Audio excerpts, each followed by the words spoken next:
if you could explain what is the crack? Hey, the crack. How can I have the crack? What's the crack? What is the crack? You are the crack. Welcome back to Audio Crack. We now have on two very special guests. You probably know them as two friends, but we're going to get to it. Big Booty Mix. You definitely have heard it if you've been in college at some point in the past 10 years. But Matt, Eli, thank you so much for coming on. Like, look, I'm going to be honest. My introduction to Big Booty Mix and to you guys was I just heard this sick mix when I was playing a 100-cup beer pong game, which is 3-on-3. 200 cups, and you have to knock out 100 of your opponent's cups. And we needed a mix that, like, you know, it's just 6 dudes in a basement. We needed a mix in order to get like through it without having to switch it up. And my buddy was like, yo, I found this great mix called Big Booty Mix. And that was Big Booty Mix 11. I was a freshman in college, probably 2017. So that's when I first listened to it. And since then, every one of your mixes, recently, I went back to 13 and 14 to run a half marathon. So Matt, Eli, two friends. First off, who are the two friends? Like, in your own words. Thanks for having us. Great to be here. I'm Eli. This is Matt. We've known each other since we were little kids. We went to middle school and high school together. So we've been best friends since we were 12 years old.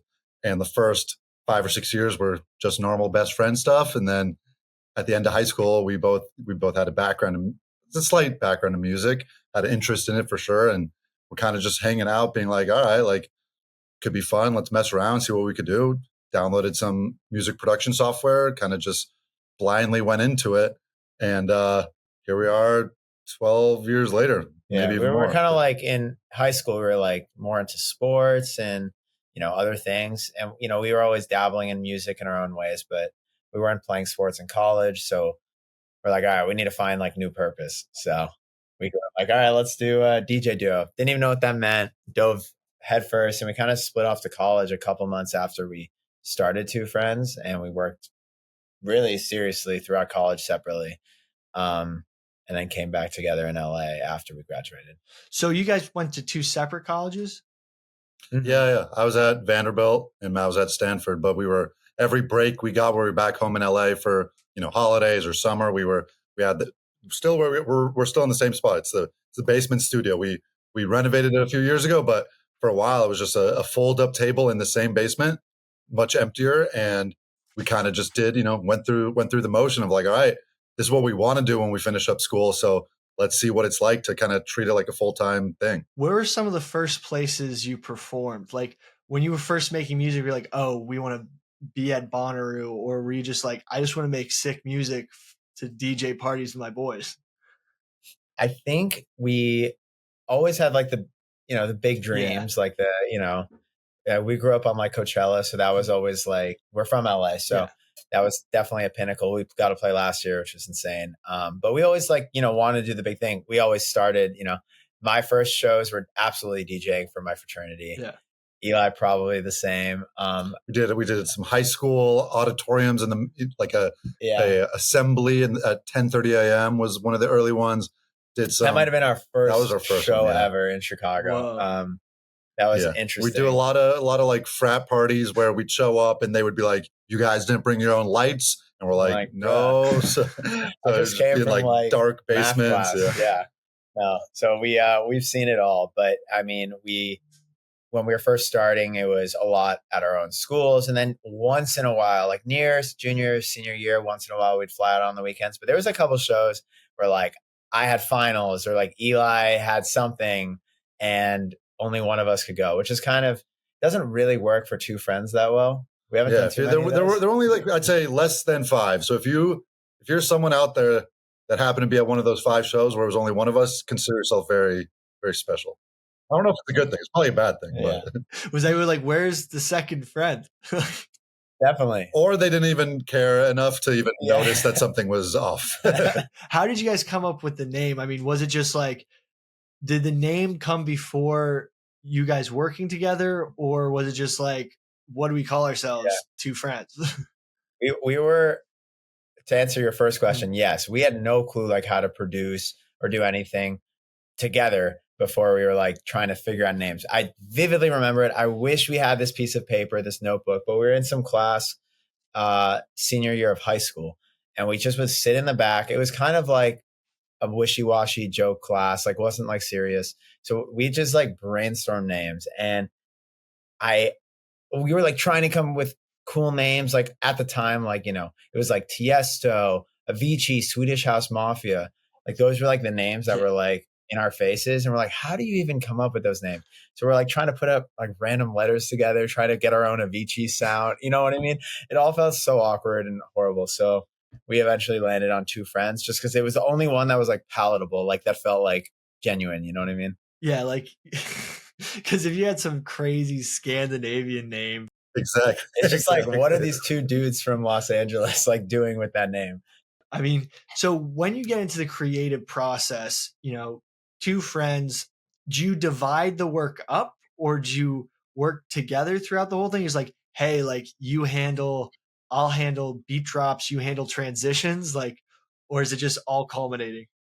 No, I mean, it's definitely a lot of stuff together and then our own things apart. It's not quite as like micro level, like you do the transitions, I'll do, you know, but yeah, there's definitely different strengths and weaknesses that we each have and things that we know are important to kind of handle together. A lot of times it'll be like we start together, we kind of get the ideas in motion, and then we kind of have a plan of like, all right, cool, we kind of know what we're doing, we're on the same page here. You go knock out this, I'll go knock out that. We'll reconvene, we'll kind of, you know, finish it up together, things like that. But at this point, I mean, I think it definitely helped that we were already best friends going into it. And now on top of that, it's been whatever it is, 12 or 13 years of doing this together. So it's almost automatic now when we're starting a new song or a new mix or anything, literally even answering an email, it's kind of almost second nature of like, we kind of know who's going to take the lead or if it's something that we need to make sure we're both, you know, stop what we're doing and focus on together. But yeah, I mean, I think that's what's one of the big benefits of being a duo is you know, it's not quite twice the amount of productivity, but it's, you know, we can kind of get a lot done. You guys were huge on some of the old, like I guess they're called mixtape websites. I don't know how to describe them, like Hypem, SoundCloud. Yeah. Like you guys had huge viral success. When was the first time you saw that equate into the real world where it was like, holy shit, wait, are they like playing my song, or what was it for you guys? I mean, Hype Machine back then was like such a, you know, it was such a like gargantuan like play pusher. Like if you got number one, you were getting like 100K plays a day on SoundCloud, which was like at that time huge. I feel like people probably don't even know what we're talking about right now. It was like this website that basically aggregated a lot of music blogs, and then when a certain music blog would post a song, it would go to like this explore page and people would just like heart it. And the things that got a lot of hearts would go to the top. And we had like a string of like remixes, you know, we would just, and originals so many, too, yeah, originals, remixes, everything that like really started pushing top 10, top 5. Like I think we had like 20 plus number ones, and like that helped a lot, just like get the word out, you know, pushing on the remixes and original side.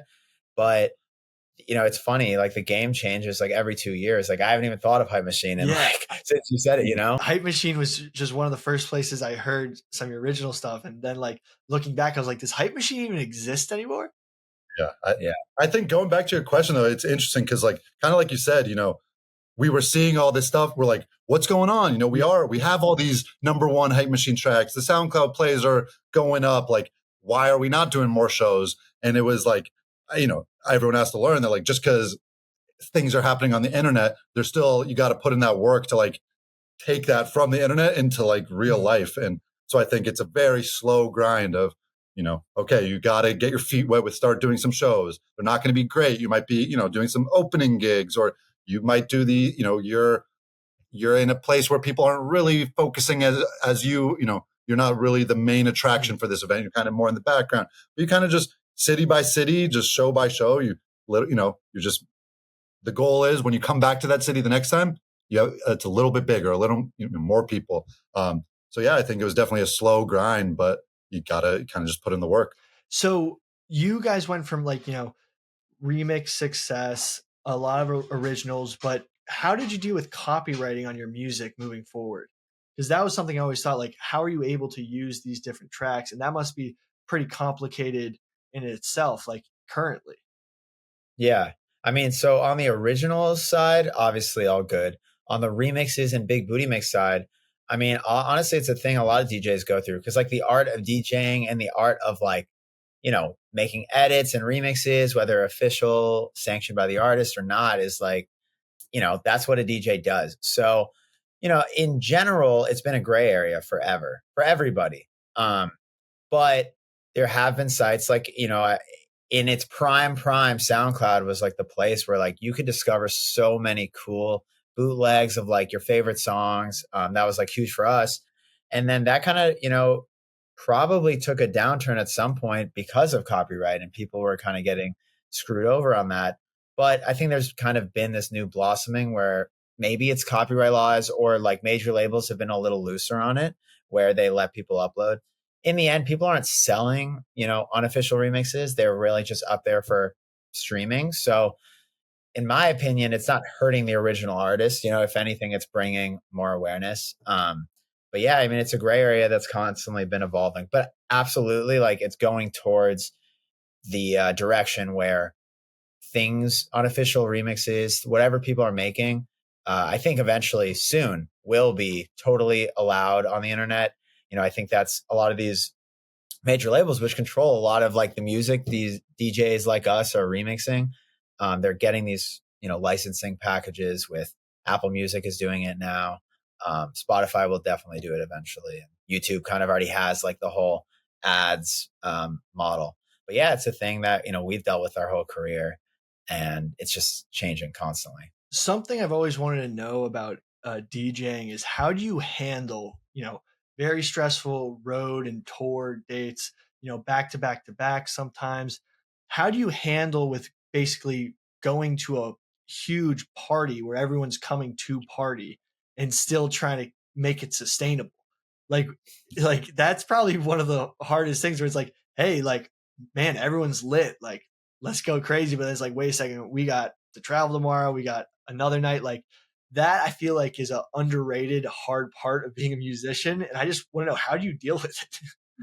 That's a good question. And it's funny too, because you're right. It is definitely, you know, that is one of the hard parts. At the same time, it's like, sometimes it feels weird to complain about like, okay, we're getting paid to show up at a party where everyone's in a good mood. So it's like, we can deal with that, you know, like, I think it just comes down to getting in a good routine where like early on, you do get sucked in a little more. You want, you know, it's so new and fun and exciting. Everyone learns the hard way. Yeah. You're going to have those nights yeah, it's a couple of the too many hungover flights, you'll learn your lesson. And so, yeah, at this point where we've kind of been in it for so long that it's like, we kind of know we could pick our battles. If it's a city where like we're doing multiple shows in the same city, so, you know, we could sleep in and not have to travel. It gives us you know, it's a little easier to have a more fun night. Right. But I think we kind of know we're like, all right, if sometimes like in Vegas, for example, you know, we play from 1:30 to 3:30 a.m. and we might have a flight at 8 a.m. So it's like, all right, like we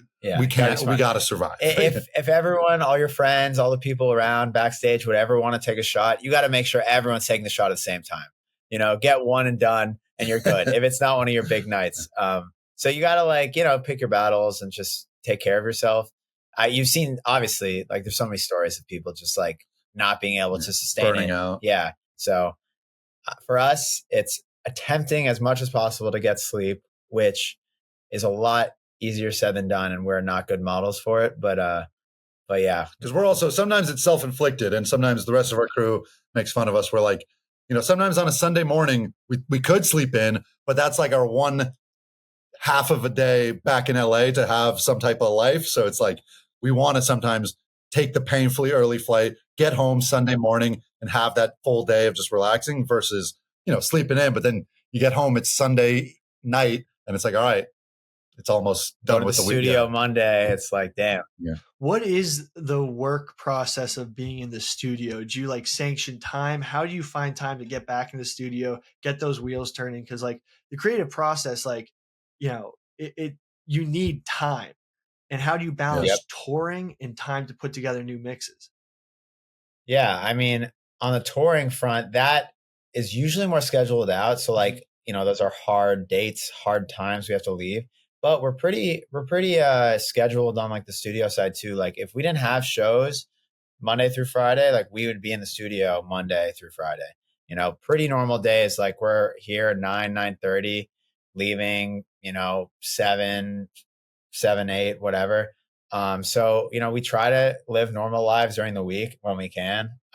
Because, it's not only creating, like we are constantly doing so much other stuff. It's like basically running a business. So there's emails, there's calls, there's all this stuff. And we have to like do all of that stuff very strategically and schedule our time really well so that we do have those long gaps, full days to be creative. Because you're right, that stuff, you can work on it as long as you want to. You got to get a little lucky, and you got to put in the time because it won't be your day every day. So when probably what a lot of people love about Big Booty Mix is your sound bites. You guys throw in great cultural icons into songs that like put people in such an emotional roller coaster. Like for example, 11, you go in with the Office theme, and the Office has become like a sedative of sorts for people. They put it on in the background of doing chores and they're just watching The Office, and that song brings out such emotion. And then it turns into the perfect lead in to an amazing mix. Like, how do you choose them? Or are you just like writing them down? Like, this is a great one, but because it's genius to a level that I think is very unique to your music. Yeah. I mean, kind of that's basically the method is just throughout the year in between mixes. Like if we're watching a TV show or a movie, or you see a funny video on Twitter, like we do kind of just have a list, and we'll put more than enough down and kind of not even think about it. And then when it's time it's usually one of the pretty last steps of each mix. We kind of work on the music side of it all, get it all structured, get it all edited. And then like kind of at the very end, we go back to our list and we look at, the 30, 50, whatever it is, however many things we've written down. And we kind of start narrowing it down, and we're like, all right, this one is still relevant. This one, no one might like. Some of them that are the best actually are ones that people might not even really know what they're from. Mm-hmm. They're just like such a funny sentence that it's like, it doesn't even matter if you don't know it. It's just funny to hear in a mix. But that's definitely been a fun part. And I would say it also started just like kind of as a joke. It wasn't as common, but there'd be, like there's that Skrillex song from way back where it's like, oh my God. And then the drop hits. And we would always think it's funny if like, what if it was, a funny quote from an Adam Sandler movie into the big beat drop or whatever.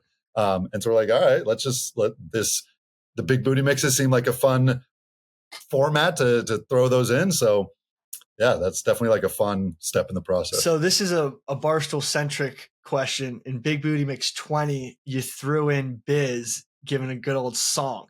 Like, are you guys Spig Chicklets fans, or you just saw that on Twitter and thought it was funny, or how did you? Well, we're definitely Barstool fans. I think that one was heavily fan requested, and we were like, all right, this one is really good. Like, it has to be able to live in its own world. Kind of what Eli said. If a thing is only for one community, like Sonk, I feel like works if you've never heard it before. You know what I mean? It's just like, what the hell is that? Tommy Smokes actually made it in too. Because what did he do?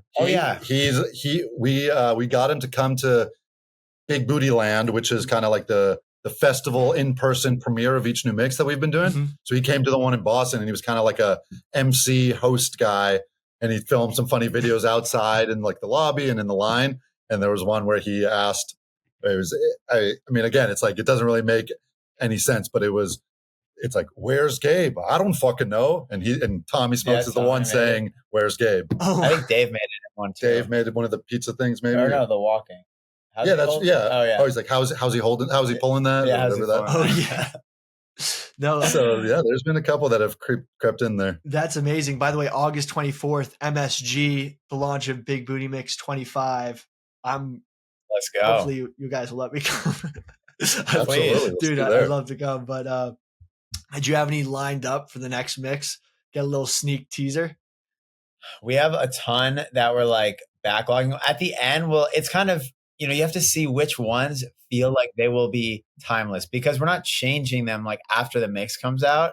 So you don't want that TikTok trend that's like there for 3 weeks. You want the one that's like people will remember 5 years Here's later. a good example. Like we wrote this on like I said, we have that notepad where we kind of just throw everything. Yeah. It's like there was that baby that was like, who wants to go to the Four Seasons Orlando? Me. It's like, okay, that's on the list for now. We'll see in a couple of weeks when it's time to like solidify everything. We're like, do people still care about that? Is that funny anymore? We'll see. Maybe I feel like probably not. I like that baby a lot. What about like big fan of that baby. Tiffany Gomez? That guy is not real. She was in one. Yes. I guess that was the last one. Yeah. So that's a good example. I feel like that happened early or middle of last year, and Big Booty Mix 24 came out in February. So we're like, all right, you know what? That soundbite just feels right. like it could stand on its own. Yeah, also. People will remember that. Yeah. I mean, another question is, how do you know what songs will go well together? It's kind of a whole science at this point now too, where we just have such a kind of process. It's long. It definitely takes a lot of time, but the idea is, the first step is just gathering material. So that's just similar thing with sound bites. It's like when we're driving and we hear something on the radio, or we're at a friend's house and we hear something, or in the super, like literally anywhere, we just constantly are updating this list with like, try this song. And then we gather, it's usually each mix starts with like, I want to say probably 800 to 1,000 songs of like, here's the stuff to work with. Is it really that many? Around that many. And it's like, all right, not every, we're going to end up only using a small fraction of that, obviously, but like, here's the playground. And then the first step is just trial and error. So we have this huge library of new things to play around with. And it's sometimes a little tedious, but it's also fun when you get the right, so we'll literally be like, all right, try this song over this song. Yeah, nope. And obviously like they have to be in the same key or close where you can like, pitch it, get, if the tempo has to feel right too. So there's obviously guidelines. Otherwise that'd be a million permutations of like everything ever. But it's also like at this point, it could be within 4 seconds of showing one of those like combination attempts, we could either know like, okay, that's going to make it to the next round, or that's trash. Don't even record it. Don't even show the other person. And then, so we get like all these, like a folder of like, all right, these are roughly recorded. They're not edited, but just like, here's a bunch. Which of these have some potential? And then we whittle it down and we whittle it down. And then by the time we get to like the final track list, if it's kind of survived that long, we just feel like it must have, something going for it. So like, do you look at like the BPMs to match up songs? Like, yeah, I mean, you could obviously speed things, but like, for example, if a song's at like 100 BPM and an instrumental is at like 150, it's pretty hard to make that work because like, let's say there's some rap song at 100 BPM. That means the rapper's going, 50% faster, blah, blah, blah, blah, blah, like you wouldn't be able to hear it. So it has to be within a range that sounds sonically cool. And same for pitching. Like you can't pitch a song like a million keys, you really could go like a semitone up or a semitone down. So that, breaks it down where, you could really 25% of things, 20% of things might work on an instrumental. What were 2 songs that you never thought would work together, but then once you plugged them in, it was like, oh my God, this is amazing? The funny, maybe not the quote unquote best, but some of the funniest or funnest ones are like the songs from like TV show theme songs. Like I know we've used like the Fairly Odd Parents theme song or like the Drake and Josh theme song. Yeah. And it's just like funny because it's like some EDM banger. And it's also funny that you kind of talked about this at the very, very beginning when you were introducing us. Like the Big Booty mixes have sort of evolved naturally. Like we never really kind of knew what they would become, but they kind of work for, like you said, 6 dudes in a basement playing 100-cup beer pong. By the way, that's my type of we need to go do that soon.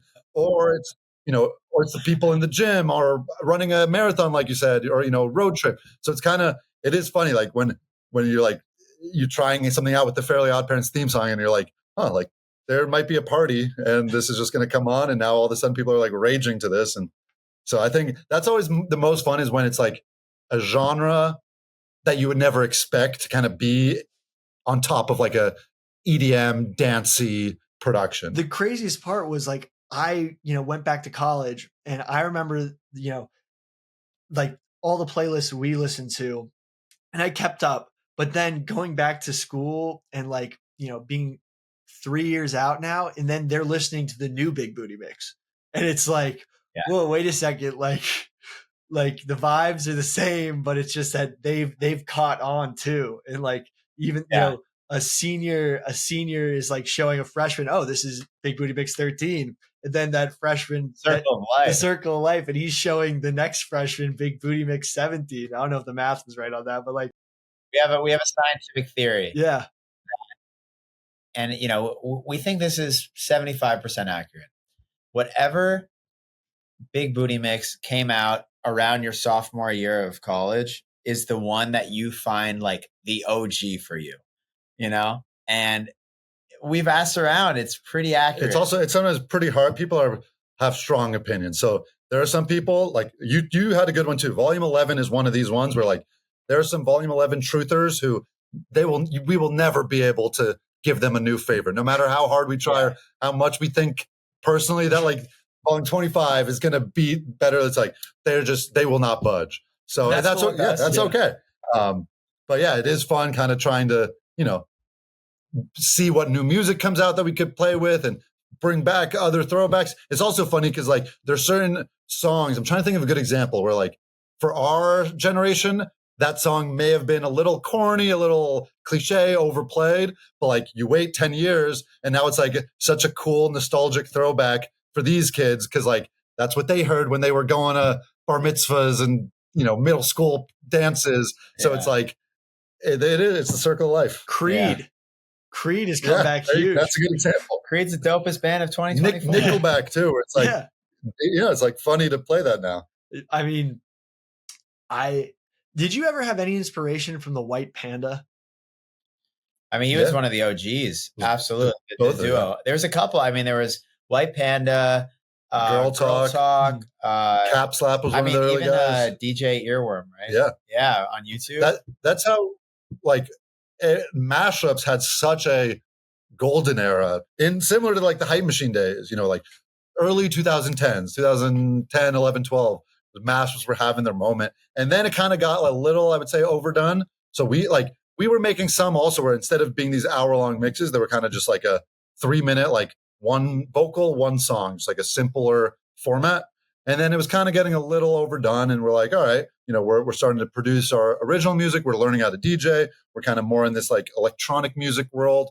So we thought that was kind of how they started. It was like, all right, we don't want to give up on Mashups totally, but what if we kind of treat it more like a combination of a DJ mix, but also made up of mashups and kind of like to combine multiple skills and like the direction we were going. How do you guys deal with the original versus mashup thing? Because I mean, that's a good question.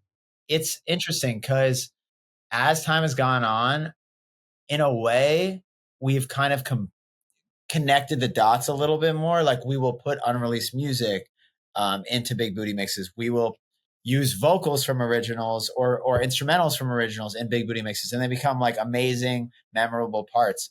But when we were first starting, it was definitely like kind of like these two avenues, and we find it always a good thing to like diversify. Essentially, that's like what it is. It's like trying multiple paths and seeing what's sticking. And like obviously, Big Booty Mix is stuck on, and then we pushed on the original side, and that kind of grew a fan base there. And then in a way, like we're the ones making them both, so there has to be some similar invisible thread that like ties them together. So hopefully the fans of A are the fans of B and the fans of B are the fans of A, or you connect it as much as possible.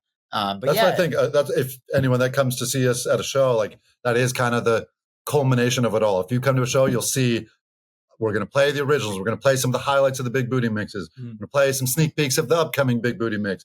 We're going to have our saxophonists and special guests. And like, I think a show is kind of where we bring everything we work on all into one, place. So honestly, I'm a casual when it comes to EDM. Like, but how do you build out these sets? And like, you've had some, I was going through everything, and you have some amazing visuals from your sets. You have real acoustic. I like use saxophonists and use percussion, there's drummers as on top of the electronic. Like, how do you build those? Do you have is that all you guys, or does someone help you create set design? I mean, it takes a village. Like, there's definitely a big team. Matt and I are obviously trying to be like the quarterbacks in as much of it as we can. Where, I think early on we realized there's things that we could do to kind of not only help, make us a little unique if you see our show, but also just what we like and what we have fun putting together and putting out there. So I think we really, the saxophone, for example, was like, there wasn't like some master plan of like, we're going to introduce saxophone after this. It was kind of just like, oh, that could be fun. We tried it out. Well, we had like a remix or two that had saxophone, and we're like, you know what? That'd be really dope. And like, it'd be cool to invest in that in our show, and like play that live. And then we started doing it. I don't know, probably like 2017 even. Yeah, and it was like, all right, people like that. It's fun. Let's do it. And it was as simple as that. Right. And now it's grown into like such a part of our show. Yeah. And now there's a lot of departments, especially for like for example, we just did Bonnaroo a couple of days ago. We just got back from that. And like, that's one of the premier festival shows where like we really wanted to bring our A game. So it's like, okay, you have the lighting team and we have our lighting dudes that are, working on connecting the music with all these really cool lighting looks and movement and, blacking out at certain moments when there's a bit of silence and then everything turns bright at the exact thing. And then the visuals, we have people that are more like content creators, like animating stuff. Yeah. And there's people that are more the editors that are putting it all together. Then we have, our saxophonists, lasers, the drum line, the sound, the audio guy, the whole production team. So we brought like a whole spaceship, from our last story, we brought this like spaceship stage production. So I think Bonnaroo was 27 people as part of Team Two Friends rolling up, and that's not average. That's like when we want to bring our A game, and when we're on like a bus tour, that's like there's could be 20 people.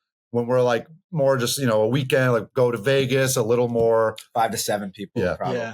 But you still are trying to really pull out the stops. We'll always have our saxophonist. We'll have lighting, visuals, like really try to make it special for people. When you're going to a Bonnaroo and like trying to give your A game, are you gonna get lit for that concert, or is that like we got to maintain composure, maintain control? That's the hardest part. Like, I don't know, if I were to be a DJ, besides the whole creative thing, just having to go out there and party with the people and bring the vibes, I feel like that's got to be an element. Yeah, I mean, you can feed off the crowd, like, not to sound super corny, but like just like seeing people enjoying the set, it definitely gives you some type of happiness or whatever, where like, maybe alcohol or something else, like you don't need it, but some people need it to like loosen up.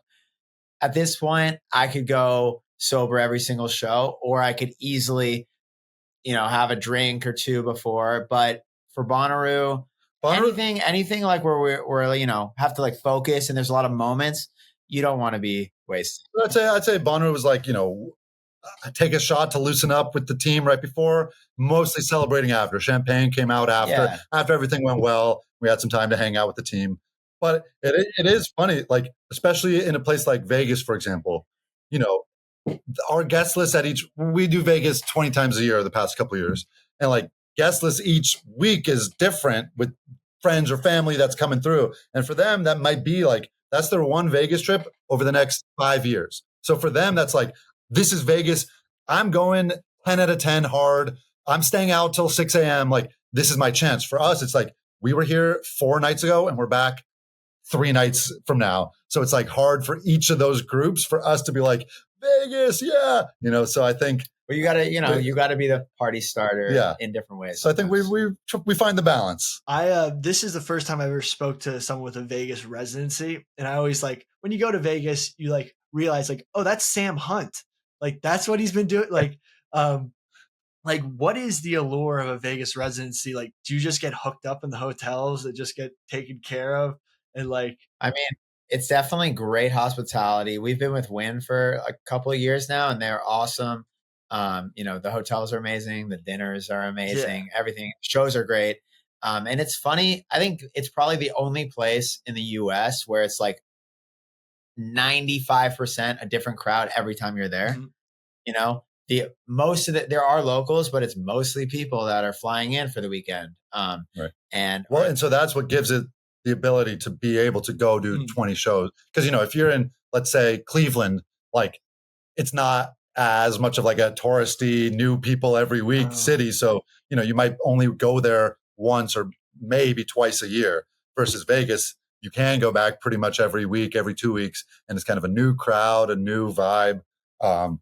And being from LA, it's convenient, easy flight. The sets are also on the long side, so we could use it as a place to test things. Yeah. Like, absolutely, we will play stuff in Vegas that we wouldn't play at other things. Not because like it's not good or like it's better, because we don't know how it's going to go. Let's try it out. Let's play this one song in between less risky things and see if the crowd likes it. If people hate it, we'll never play it again. And if people loved it, we'll add it to other sets. Where was your favorite place to perform?